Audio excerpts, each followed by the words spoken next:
قل هذه سبيلي أدعو إلى الله على بصيرة أنا ومن اتبعني وسبحان الله وما أنا من المشركين. Baik, satu bahasan lagi, Riyadhus Shalihin, tentang keutamaan Qiyamul Lail. Qiyamul Lail itu apa? Sholat malam. Nah, ini kebiasaan orang soleh itu sholat malam. Ada 3 hadis yang kita sebut dalam pembahasan kali ini. Monggo dibaca. Wa an Ali radhiyallahu anhu anna an-nabiy sallallahu alaihi wasallam taraqahu wa Fatimata lailan faqala ala tusalliyani muttafaqun alaihi taraqahu atahu lailan. Dari Ali radhiyallahu anhu bahwa Nabi sallallahu alaihi wasallam mendatangi Ali dan Fatimah pada waktu malam. Beliau berkata, "Apakah kalian berdua tidak sholat?" Hadis riwayat Bukhari dan Muslim. Taraqahu mendatanginya pada waktu malam. Di sini Nabi Shallallahu Alaihi Wasallam datang malam-malam, bangunkan Fatimah putrinya, dan bangunkan Ali yang jadi sepupu Nabi. Ya tak? Ali itu sepupu Nabi.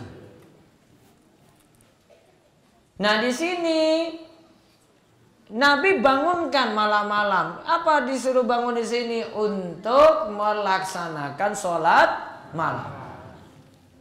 Coba kita lihat faedah hadisnya.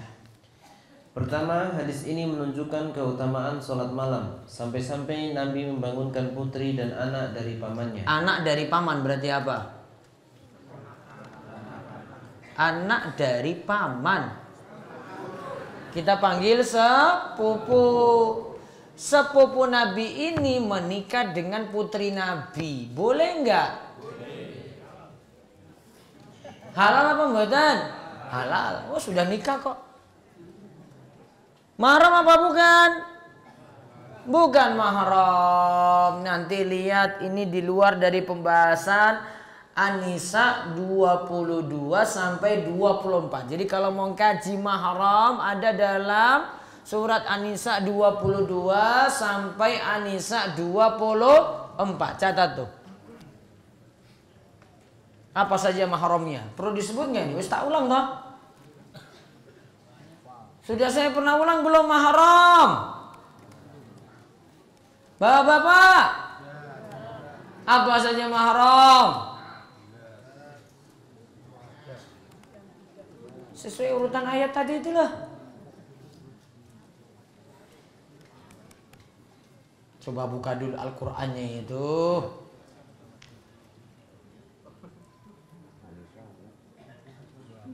Kalau anak SMA pernah saya ulang ini. Mahram nggak boleh dinikahi. Apa aja mahramnya?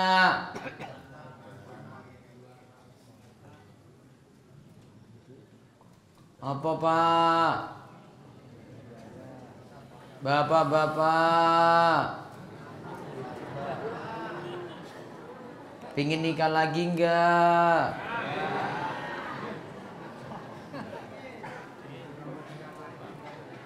Kaya wani wae. An-Nisa 22 sampai 24. Tulis 1. Yang masuk mahram. Wanita yang telah dinikahi bapakmu. Siapa? Ibu, bisa jadi ibu tiri. Berarti nomor 1 istri dari bapak. Itu jadi apa? Mahram.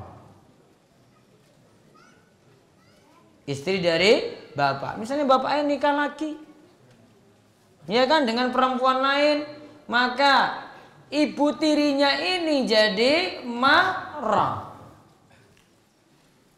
2.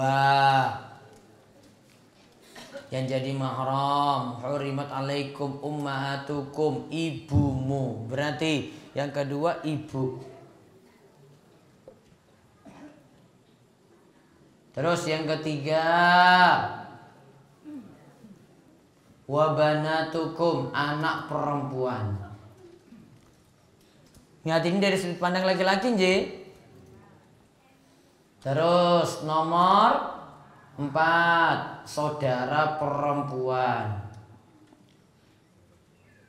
Wa akhwatukum. Terus nomor 5, wa ammatukum wa khalatukum. Saudara yang kelima ya, bapak yang perempuan. Apa dipanggil apa? Bule ya. Terus nomor 6, saudara ibu yang perempuan. Panggil apa lagi? Sama. Kalau Indonesia panggilnya sama. Namun kalau dalam bahasa Arab tadi ammatukum, yang ini khalatukum. Sudah berapa? 6. Sekarang 7. Anak-anak perempuan dari saudara laki-laki. Aku dua saudara lanang, dua anak. Disebut apa? Ponakan. Terus nomor 8, anak perempuan dari saudara perempuan. Disebut apa?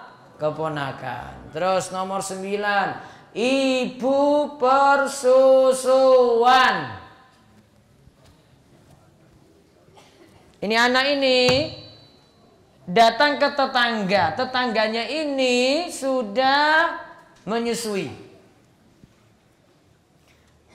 Terus anak ini kurang dari 2 tahun, dia menyusui 5 kali. Maka anak ini jadi anak persusuan. Ibunya ibu persusuan. Berapa kali susuan tadi?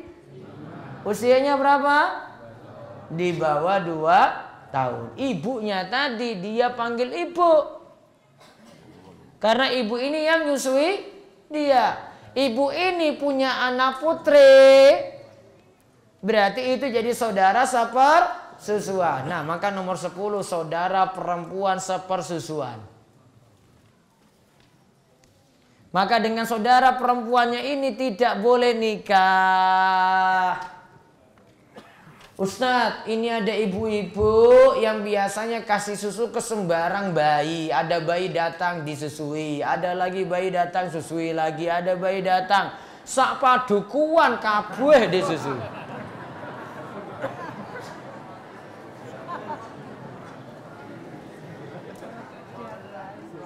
Lima kali lagi, masing-masing 5 kali, dan itu apa tadi? Di bawah 2 tahun. Semuanya berarti jadi anak persusuan. Sak padukuan.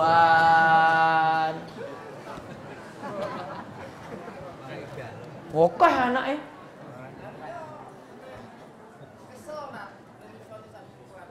Ya kesel ya, siapa tahu. Makanya Bu, ya kalau lagi nyusui jangan sembarangan kasih susu. Ibu nyusui anak penjahat, coba lihat di situ. Itu jadi anak ibu juga. Bapak Allah tukang mabuk, saya nyusui juga, Ustaz gimana? Wah, itu jadi anak ibu. Itu anak persusuan lah itu. Kalau ibu punya anak putri dan itu anak laki-laki, wah jadi saudara. Itu yang kita bahas ini.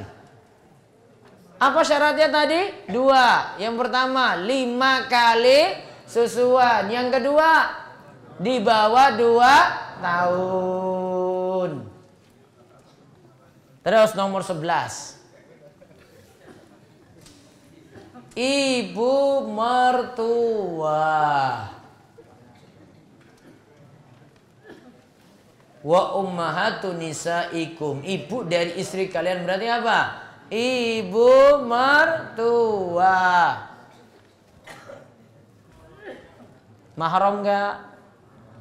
Mahram. Mahramnya sementara apa selamanya? Selamanya. Ustadz, ini sudah cerai. Mertua saya gimana? Masih mahram. Dengan mertuanya masih mahram. Ustadz, suami saya sudah meninggal, bapak mertua saya masih hidup. Berarti dengan bapak mertuanya gimana? Masih mahram. Mahramnya gimana? Selamanya. Jadi nggak ada mantan mertua, nggak ada. Mantan suami ada. Kalau mantan mertua nggak ada. Paham ibu-ibu? Bukan ngantuk. Mantan istri ada nggak? Terus rabi meneh. Nah.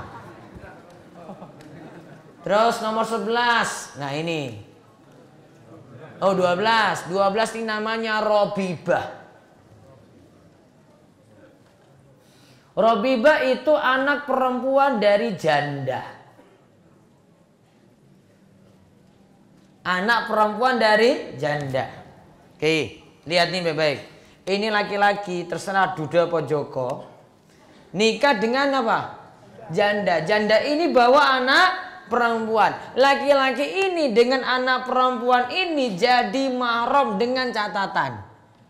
Sudah terjadi akad nikah, terus laki-laki ini dengan si perempuan sudah hubungan intim. Maka anak tadi, Robibah tadi, jadi apa? Mahram. Apa? Jenengan sebut apa ini anak perempuan nih? Anak tiri. Berarti dengan bapaknya ini mahram.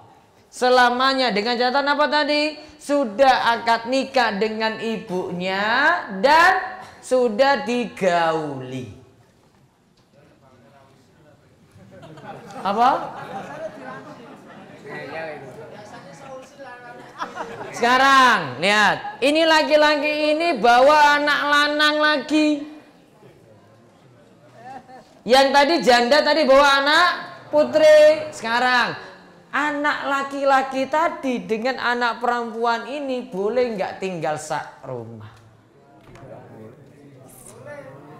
Mahram apa bukan?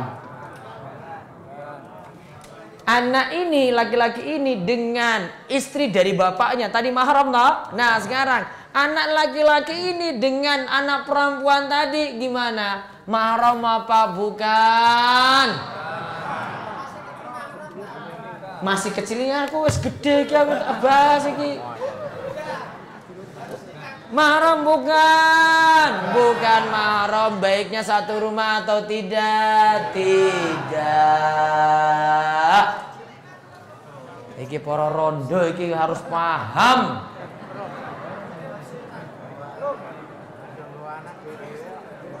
Paham toh? Ini bapak paham mboten iki? Besok jenengan nikah sama janda nanti kayak gitu loh. Paham, Pak Sudar? Apa tadi coba? Anak lanang ini karo sek wedok gimana? Mahram bukan? Kalau masih kecil mahram ya orang dibahas cah cilik ya. Ini lagi bahasa gede kok. Nggak boleh apa? Nggak boleh campur. Berarti boleh nikah nggak itu? Oh boleh. Itu tadi nomor 12 namanya apa tadi? Robibah. Terus nomor 13. Istri dari anak kandung. Berarti apa? Kita sebut apa? Menantu. Menantu juga itu mahram selamanya. Terus nomor 14. 14. Kalau dalam ayat disebutkan wa anta jama'u bainal ukhtain. Dan tidak boleh bagimu mencampur dua saudara perempuan. Illa ma qad salaf. Kecuali yang telah lewat. Apa maksudnya? Ini laki-laki nikah sama kakak. Ya, terus dia punya adik perempuan juga. Kalau nikah dua-duanya sekaligus tidak boleh. Namun kalau nikah dengan kakaknya boleh. Namun dengan adiknya tidak bisa sekaligus. Ini iparnya ini namanya mahram, namun sifatnya sementara. Paham maksudnya sementara? Kalau dengan kakaknya, kakak ini meninggal, boleh nggak dia nikahi adiknya? Boleh. Namun boleh nggak nikahi sekaligus dua-duanya? Nggak boleh. Berarti dengan ipar itu, bapak-bapak dengan ipar itu seperti wanita lain.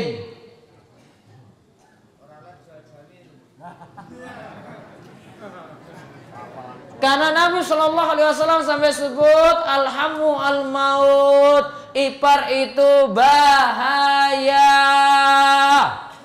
Pernah nggak ada yang main dengan iparnya juga? Coba lihat. Orang paham ya hadis ini, bener kok, nyata kok hadis ini. Gabungkan dua tadi nggak boleh, berarti dengan satu, dengan iparnya ini masih bahaya. Nggak boleh dekat-dekat, berarti ibu-ibu dengan iparnya tadi harus pakai jilbab nggak? Hah? Pakai jilbab nggak? Pakai. Wajib. Apanya setan? Nyambung woy. Terus yang terakhir nomor 5, wal musonatu minan nisa. Yang jadi mahram adalah wanita yang sudah bersuami alias istri orang. Mahram enggak? Iya. Mahramnya gimana? Sementara. Kalau sudah cerai, boleh apa? Nikah. Namun kalau masih dengan suaminya yang dulu, oh nggak boleh. Dua laki-laki untuk satu perempuan nggak boleh. Maka yang sudah jadi istri orang, nah itu nggak boleh macam-macam. Namun kok kenyataannya banyak yang macam-macam juga. Selingkuh. Wonten apa mboten?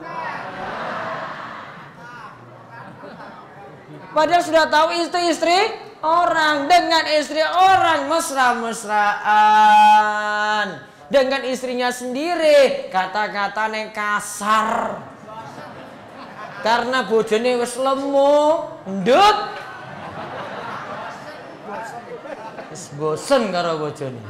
Kalau istri orang sayang.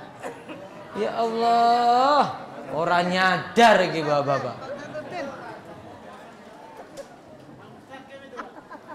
Sudah paham tadi mahram totalnya ada berapa? Di ayat itu ditutup Allah katakan wa uhilla lakum ma wara'a dzalikum. Allah halalkan untuk selain itu.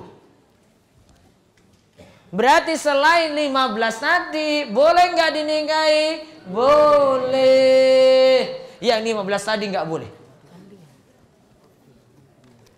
Berarti dengan sepupu yang tadi kita bahas disebut dalam 15 enggak?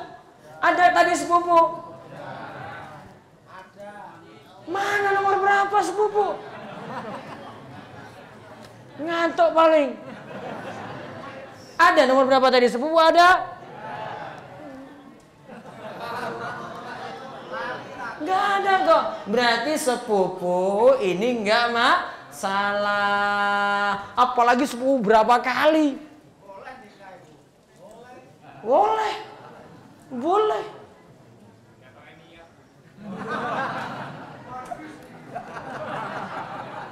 Nah, diserang meneh toh. Jadi yang disebut 15 tadi, yang 15 itu yang diharamkan dinikahi. Selain itu berarti apa? Boleh. Ya, selain itu berarti boleh.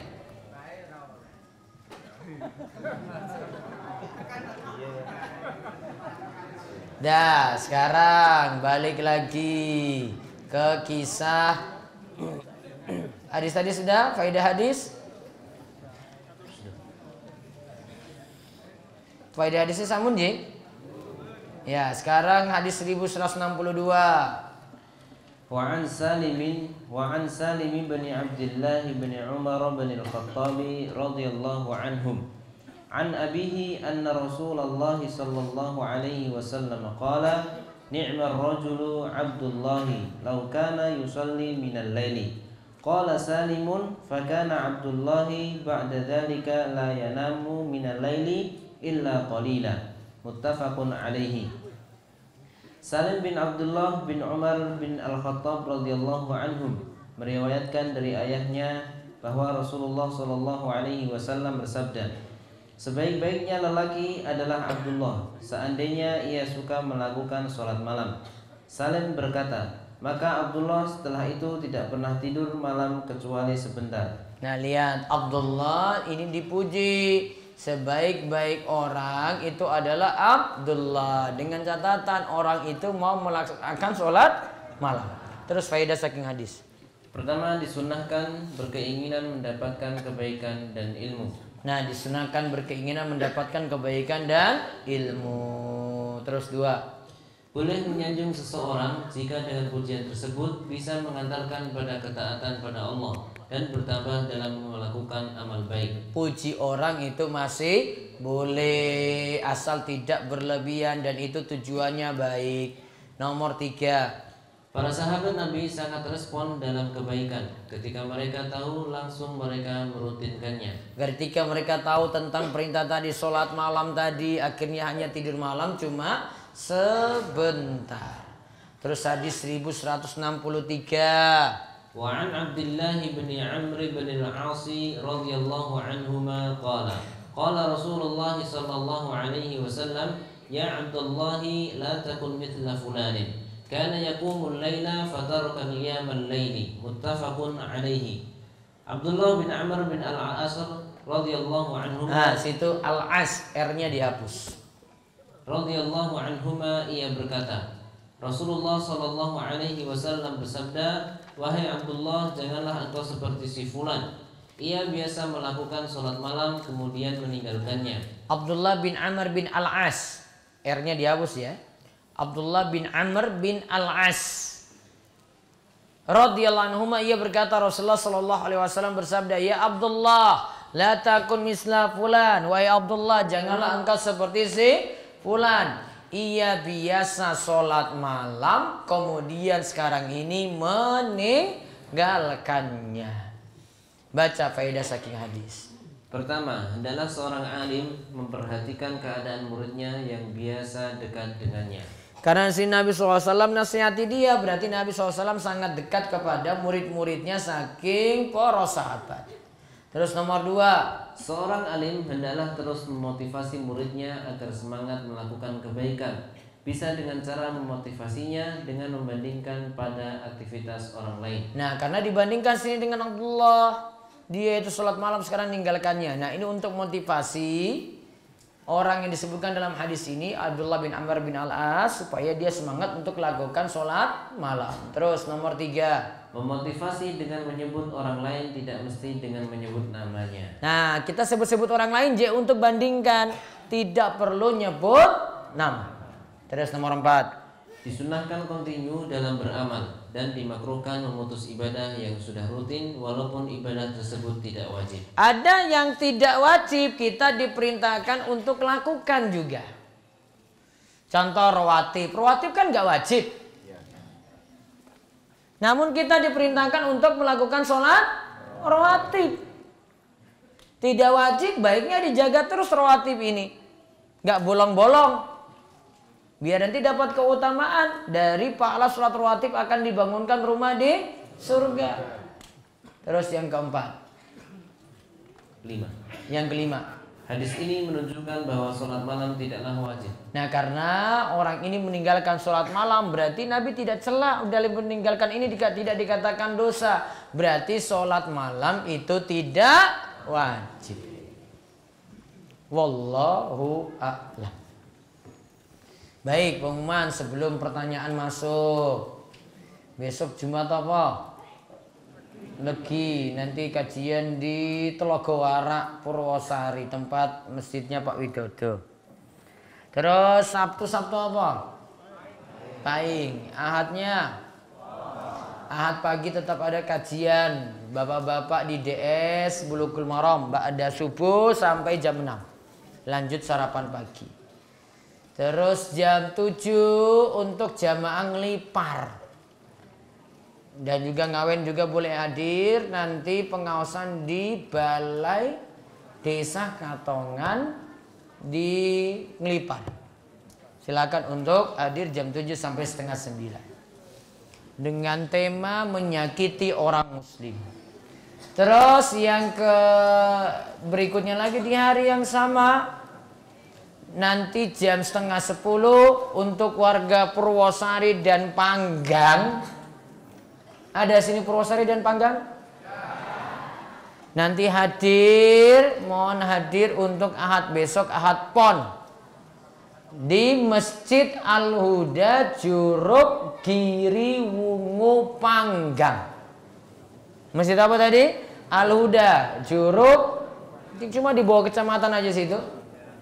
Di Dusun Juruk Masjid Al-Huda. Pengawasannya setengah 10 sampai selesai dengan tema ini tentang tafsir surat An-Nasr, yaitu perintah istighfar dan taubat di akhir usia. Lalu malam Kamis depan tetap masuk seperti biasa terakhir sebelum saya umroh. Ya, nanti masuk malam Sabtu juga besok seperti biasa ada di Karangreje. Mau nitip apa? Oleh-oleh apa? Apa Pak? Air? Oh, ada di Jogja itu air Zam-Zam juga kok. Oh, beda ya, stok tak gowo. Tuku toh?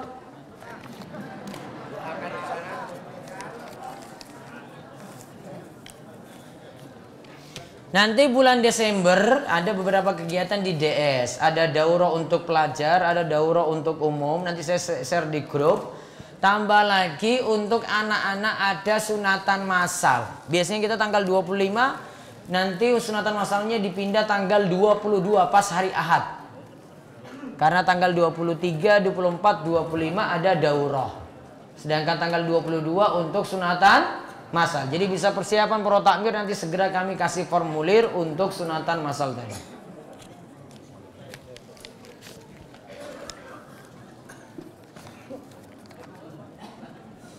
Ustadz, kami adalah orang tua yang sudah bertahun-tahun ditinggal anak kami. Menjadi salah satu barisan penghafal Al-Quran, itulah cita-cita anak kami.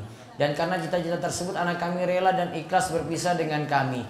Meskipun ia pergi demi menurut ilmu Allah, kami sedih Ustadz. Kerinduan yang mendalam selalu membuat kami tersiksa. Apakah ada cara atau doa supaya beban kerinduan kami sedikit terobati? Banyak-banyak sibukkan diri sehingga tidak banyak mikir anak. Ikhlaskan dia untuk belajar, dan orang tua doakan terus. Semoga nanti jadi anak soleh, jadi penghafal Al-Quran. Waktu sakit mertua saya minta apa ini? Diyaksinkan. Oh, dibacakan Yasin. Sampai akhirnya meninggal, tidak dituruti karena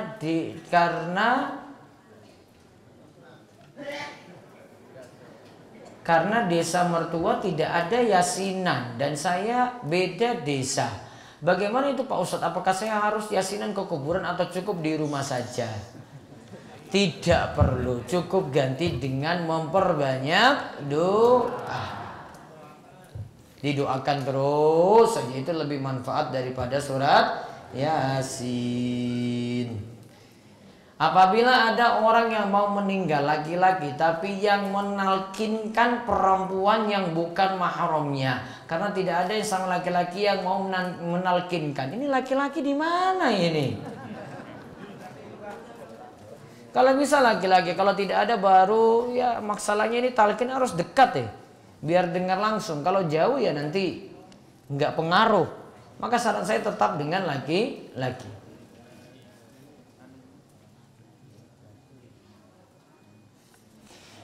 Ada Al-Baqarah ayat 62 dijadikan dalil semua agama itu sama. Justru semua agama itu sama, ini keyakinan kufur, keyakinan gak benar. Bukan dalilnya dengan surat Al-Baqarah tadi, itu salah. Saya ada tabungan sebesar 10 juta yang tersimpan selama kurang lebih 1 tahun. Apakah saya sudah terkena wajib zakat Ustadz? Kalau sudah, berapa besaran yang harus saya keluarkan? Sudah kena 2,5% dari 10 juta. Berapa berarti? 250.000 rupiah. Apakah benar bahwa istri itu bukan mahram? Karena ada yang bilang begitu Pak Ustadz. Kalau istri itu jelas bukan mahram, bagaimana bisa nikah? Kalau istri itu mahram, ya nggak boleh nih nikah. Namun ketika sudah akad nikah yang bukan mahram tadi jadi apa? Halal. Halal enggak? Halal. Dengan istri siapa? Istri sendiri. Iya toh? Dengan suami sendiri. Halal enggak? Halal, sudah ijab kabul. Kalau itu dengan mahramnya enggak seperti suami istri ini. Kalau suami istri auratnya tanpa batas. Betul apa?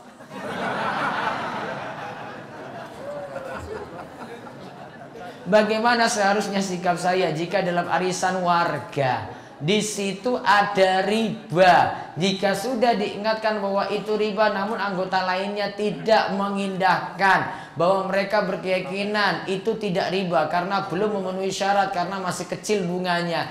Riba itu nggak pandang kecil atau besar bunganya. Pokoknya ada tambahan kalau peminjaman utang, maka itu ada riba. Berarti kalau masih ikut di situ, berarti sama-sama dukung riba. Kalau ada bagi hasilnya, berarti bagi apa? Riba. Maka tetap nasihati. Kalau bisa, nggak bisa lagi sanggup untuk merubah, ya keluar lebih baik. Seandainya kita punya tabungan di bank di atas 5 juta, untuk tahun ini sudah dizakati, apakah tahun depan juga tetap dizakati? Ya iya. 5 jutanya bisa jadi tetap seperti itu, bisa jadi 5 jutanya tambah, maka nanti 2,5% dari 5 juta. Nanti lihat di akhir tahun, setiap kali mau bayar sisa berapa. Kalau kok nanti jadi 10 juta, berarti 10%, 10% apa 2,5%? 2,5% dari 10 juta misalnya. Apakah hati manusia itu berbeda-beda? Contoh, saya kajian, mendengarkan, tapi saya ada yang bisa tanya amalkan, bisa saya amalkan. Di sisi lain ada yang saya cuekin. Berarti ada ilmu yang nggak bisa diterima. Harus perbaiki iman. Kalau itu benar-benar ilmu dari Al-Quran dan hadis, pokoknya diimani. Bagaimana melakukan sholat isyraq bagi kaum perempuan di rumah setelah sholat subuh? Jam berapa pelaksanaannya? Boleh tidak setelah melakukan kegiatan di dapur? Nggak boleh nyambi, Bu. Kalau mau sholat isyraq berarti setelah sholat subuh diam di tempat sholat. Sampai kapan? 15 menit setelah matahari terbit. Kalau sekarang matahari terbit jam 5:30, berarti tambah 15 menit. Ustadz, boleh nggak nyambi dapur tadi? Nggak boleh. Kalau ini lebih wajib untuk ngurus dapur, berarti tidak sholat isyraq. Ustadz, saya nggak dapat pahala. Bu, ngurus rumah itu pahalanya lebih besar. Ngurus anak itu pahala lebih besar. Ngurus suami itu pahala lebih besar daripada sholat isyraq. Dengar gak ini ibu?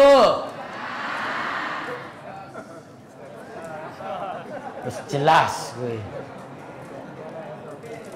Ibu A mengajar ngaji di rumah dengan jumlah yang begitu banyak tanpa pungutan biaya apapun karena di desanya masih kurangnya pengajar dalam mengaji. Si ibu A punya utang puluhan juta pada saudaranya karena ingin membantu suaminya mencari nafkah untuk membayar utang. Si ibu A berniat membubarkan TPA tadi. Mohon solusinya Ustadz, apakah ibu A harus bertahan atau berhenti dari cari nafkah? Berhenti dan cari nafkah. Yang cari nafkah siapa? Suami. Saran saya ibunya tetap ngulang ngaji. Mudah-mudahan Allah membukakan pintu rizki kalau orang itu mau bertakwa dengan sungguh-sungguh pada Allah. Saya punya hutang ke kakak saya 10 juta. Yo disaur. Kalau diangsur tiap bulannya misal 500.000, banyak ya. Mungkin terlalu lama, berarti berapa ini? 20 kali. Apakah boleh membayar utang uang dengan tanah yang saya miliki? Tergantung kakak tadi yang kamu pinjam uang. Dia setuju nggak? Tanah saya luasnya 20 kali 20. Rencananya saya akan membagi tanah tersebut 10 meter hak saya, 10 meter hak kakak saya. Tapi saya minta tambahan uang seharga tanah 10 meter itu, misalkan 20 juta. Apakah itu dibolehkan? Ya tergantung dengan kakak ngomongnya gimana. Kalau disetujui, yo alhamdulillah, utangnya lunas.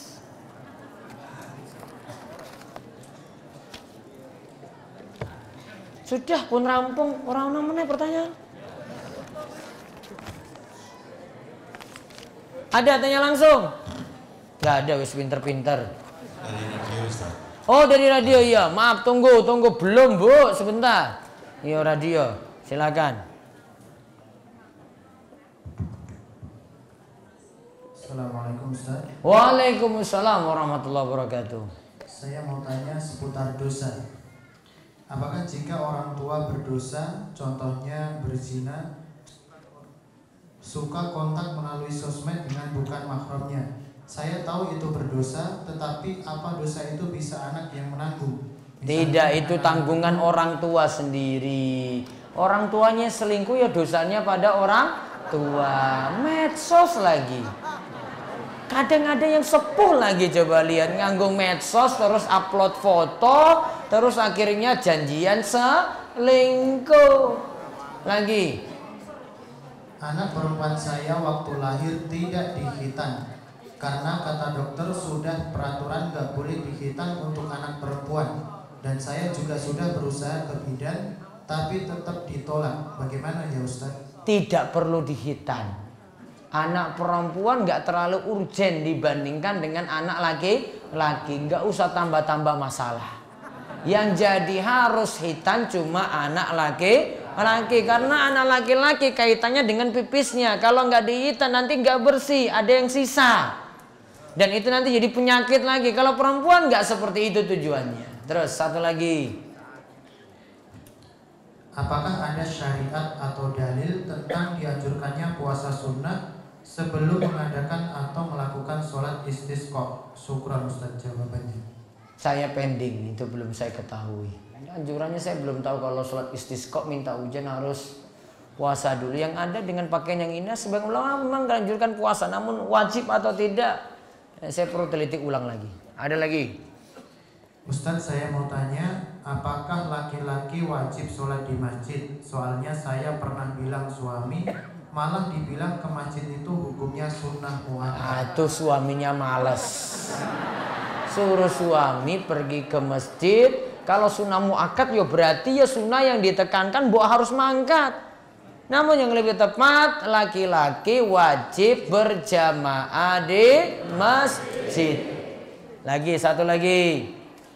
Ustadz, kalau menyediakan minum buat anak-anak yang ngaji di rumahnya, apakah sudah termasuk sedekah? Dan apakah boleh yang punya rumah tetap minum air yang disediakan buat anak-anak yang ngaji itu? Oh masih boleh, orang apa-apa. Terus satu lagi, terakhir.